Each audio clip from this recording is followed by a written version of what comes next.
The first thing to do is decide which person in your group is going to be in charge of the pasta.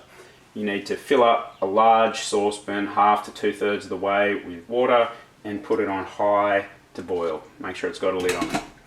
If you're using the slow electric hot plates that take ages to heat up, you should put your large frying pan on one of the hot plates and turn it on to low or medium while you get the rest of the ingredients ready. If you're cooking on gas, don't worry about that, it'll heat up straight away. Put your capers in a sieve and give them a quick rinse under some water to remove excess salt.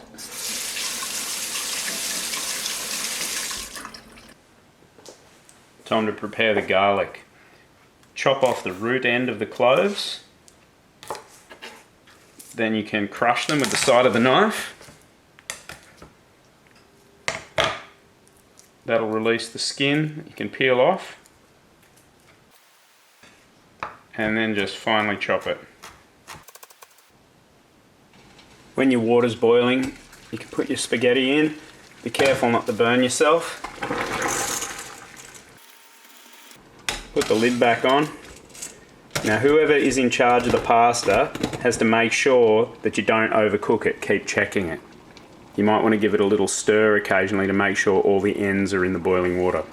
Use some tongs or a big spoon. Okay, into the heated pan, you're going to want to put your oil. Now you can add your anchovies and your garlic.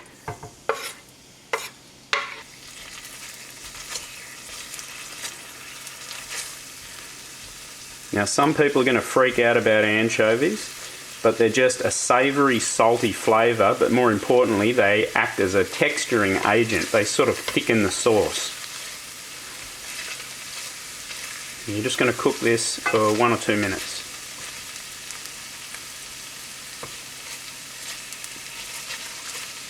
The garlic should start to get a little bit golden brown and the anchovies will totally disintegrate.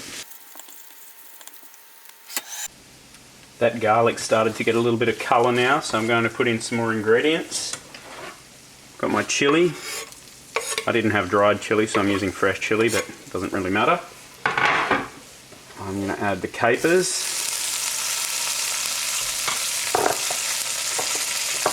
And the olives I'm going to crush in my hand as I put in just a bit, just to sort of bruise them. You don't want to make them fall apart.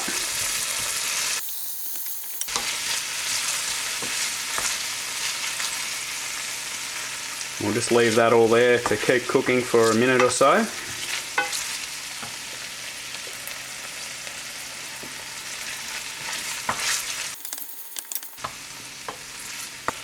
And now it's time for the tin of tomatoes. Now there'll be heaps of residue left in your tomato tin, so I'm just going to rinse that out with a little bit of water. Don't use too much water, but that helps you avoid waste. Now we just have to bring that back up to temperature and let that simmer for 5 minutes, or really as long as you like. It'll slowly get thicker over time and the tomatoes will break up and all the flavours will combine more and get a little bit stronger. Don't forget to keep checking your pasta. When it's done, take it off the heat and drain it.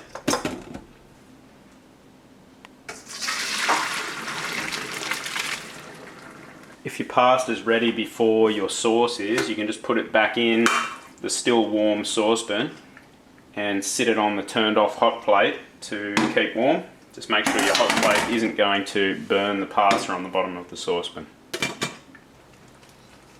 So the sauce is simmering. It might take a few minutes to come up to temperature after you put the tomatoes in.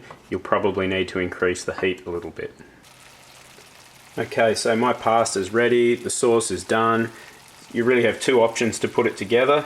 You can either put the pasta on the plate and spoon the sauce over the top, or you can do it the lazy way like I'm doing, where I'm just going to drop my pasta in and stir it through the sauce, or stir the sauce through the pasta, depending on your perspective.